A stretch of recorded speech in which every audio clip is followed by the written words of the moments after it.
Hello all, welcome to divine me. இது வரைக்கும் சேனலை சப்ஸ்கிரைப் பண்ணவங்க எல்லாருக்குமே ரொம்ப ரொம்ப தேங்க்ஸ். தொடர்ந்து இதே மாதிரி சப்போர்ட் கொடுங்க. வீடியோவை ஸ்கிப் பண்ணாமல் ஃபுல்லாக பாருங்கள். நாம் இந்த வீடியோவில் வைகாசி விசாகம் அன்னைக்கு என்னெல்லாம் பண்ணணும், எப்படி வழிபாடு செய்யணும், என்ன நெய்வேத்தியம் வைக்கணும், அதோட டைமிங்ஸ் இதெல்லாமே தான் பார்க்க போகிறோம். வைகாசி விசாகம் அப்படின்றது நம்ம முருகப்பெருமானுக்காக வழிபடுற ஒரு நாள். முருகப்பெருமான் அவதரித்த நாள் அப்படின்னு சொல்லுவாங்க வைகாசி விசாகம். வைகாசி விசாகம் முருகப்பெருமானுடைய திருநாளாக கொண்டாடப்படுது. அன்னைக்கு விசாக நட்சத்திரம் பௌர்ணமி கூட சேர்ந்து வரும். அன்னைக்கு முருகனை வழிபட்டோம் அப்படின்னா குடும்பத்தில் ஒற்றுமை நிலவும், தீய சக்திகள் விலகும் அப்படின்றது நமக்கு பெரியவங்க சொல்லியிருக்காங்க. குழந்தை வரம் வேண்டுறவங்களுக்கு கண்டிப்பாக அன்னைக்கு விரதம் இருந்து வழிபட்டாங்க அப்படின்னா குழந்தை வரம் கூடிய சீக்கிரமே கிடைக்கும் அப்படின்னு சொல்லுவாங்க. அன்னைக்கு பால் குடம் எடுக்கிறது, காவடி எடுக்கிறது, இந்த மாதிரி அவங்கவுங்களோட வேண்டுதல்களை செலுத்துவாங்க. அதுக்கப்புறமா விரதம் இருந்து வழிபட்டோம் அப்படின்னா நமக்கு எல்லாமே நன்மை நடக்கும், நம்ம நினைச்சது நம்ம வேண்டினது எல்லாமே நமக்கு நடக்கும் அப்படின்னு முன்னோர்கள் சொல்லியிருக்காங்க. இந்த வைகாசி விசாகம் ஜூன் 9ஆம் தேதி, அதாவது திங்கக்கிழமை நமக்கு வருது. அன்னைக்கு கோயில்களில் சிறப்பு பூஜை, வீடுகளில் விரதம், பஜனை இது எல்லாமே எங்கே பார்த்தாலும் பண்ணிக்கிட்டே இருப்பாங்க. கோயிலுக்கு போக முடியாதவங்க வீட்டில் இருந்தே வழிபாடு செஞ்சுக்குவாங்க. விரதம் இருந்து சாமிக்கு நெய்வேத்தியம் படைச்சு அவங்களோட விரதத்தை முடிச்சுக்குவாங்க. பஜனைகள் எங்கே பார்த்தாலும் அவ்வளோ சூப்பராக செய்வாங்க. வைகாசி விசாகத்தை அன்னைக்கு முருகப்பெருமானோட அறுபடை வீடுகள்னு சொல்லுவோம் இல்லையா, அந்த கோவில்கள்லாம் பயங்கரமாக கூட்டம், அதிகமான பேர் அவரை பார்க்கறதுக்காக பல ஊர்களில் இருந்து போயிருப்பாங்க. ஜூன் 8ஆம் தேதி பார்த்திங்கன்னா, அதாவது ஞாயிற்றுக்கிழமை பகலில் 2:10 மணிக்கு ஸ்டார்ட் ஆகுது. ஜூன் 9ஆம் தேதி சாயந்தரம் 4:40 வரைக்கும் விசாக நட்சத்திரம் இருக்குது. ஆனால் ஜூன் 10ஆம் தேதி பகல் 12 மணிலிருந்து 27 மணிக்கு தான் பௌர்ணமி தேதி தொடங்குது. அதனால் வைகாசி விசாகம் முருகப்பெருமான் அவதரித்த விசாக நட்சத்திரத்தை அடிப்படையாக வச்சு தான் அந்த திருவிழா கொண்டாடுறதுனால விசாக நட்சத்திரம் வரக்கூடிய ஜூன் 9ஆம் தேதி வைகாசி விசாக நாளா எடுத்துக்கிட்டு விரதத்தை நம்ம கடைபிடிக்கணும். நிறைய பேர் போன வைகாசி விசாகத்துக்கு வேண்டியிருப்பாங்க. அது நிறைய பேருக்கு நிறைவேறியிருக்கும். நிறைய பேர் புதுசாக வேண்டுறவங்களும் இருப்பாங்க. அதனால் அன்னைக்கு பார்த்திங்கன்னா பால் குடம் எடுத்து காவடி சுமந்து அவங்கவுங்களோட நேர்த்தி கடனை நிறைவேற்றுவாங்க. வைகாசி விசாகத்தை அன்னைக்கு விரதம் இருந்தோம் அப்படின்னா நம்ம என்னெல்லாம் நினைக்கிறோமோ அந்த காரியம் எல்லாமே நிச்சயம் நிறைவேறும் அப்படின்றது ஐதீகம்.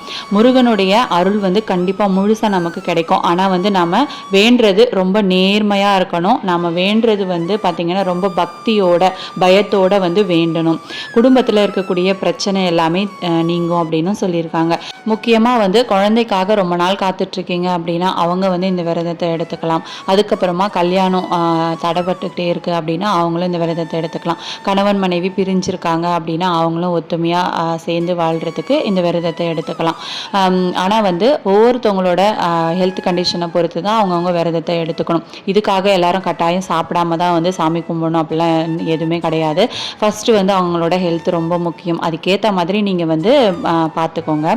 அதுக்கப்புறமா அன்னைக்கு முழுசாக நம்ம பெருமாளுடைய மந்திரங்களை சொல்கிறது நல்லது. முருகப்பெருமானுடைய மந்திரங்களான கந்தசஷ்டி கவசம், வேல்மாறல் இந்த மாதிரி எல்லாமே நம்ம பாராயணம் செய்யலாம். அப்படி இல்லைனா சிம்பிளாக ஓம் சரவண பவ அப்படின்ற மந்திரத்தை எவ்வளோ எத்தனை முறை சொல்ல முடியுமோ அத்தனை முறை நீங்கள் சொல்லிக்கிட்டே இருக்கலாம்.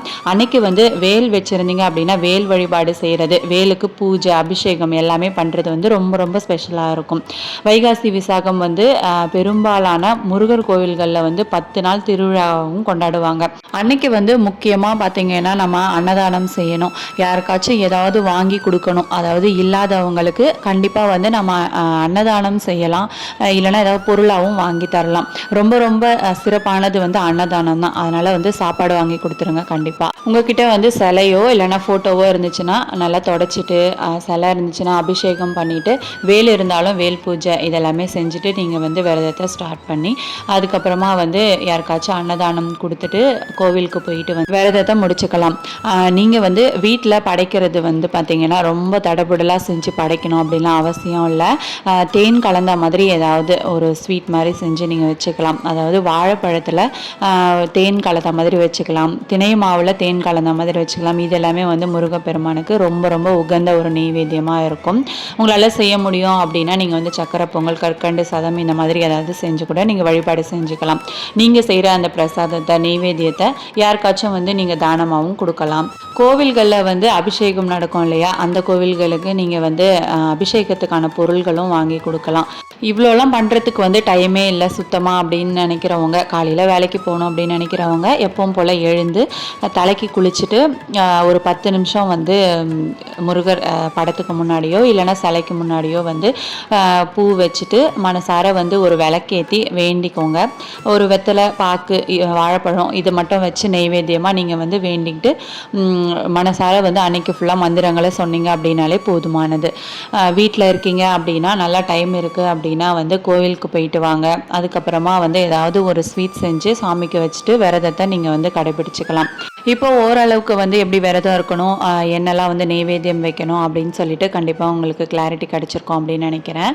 வீடியோ பிடிச்சிருந்தா மறக்காமல் ஒரு லைக் பண்ணிவிடுங்க. நெக்ஸ்ட் வீடியோவில் பார்க்கலாம். தேங்க்யூ.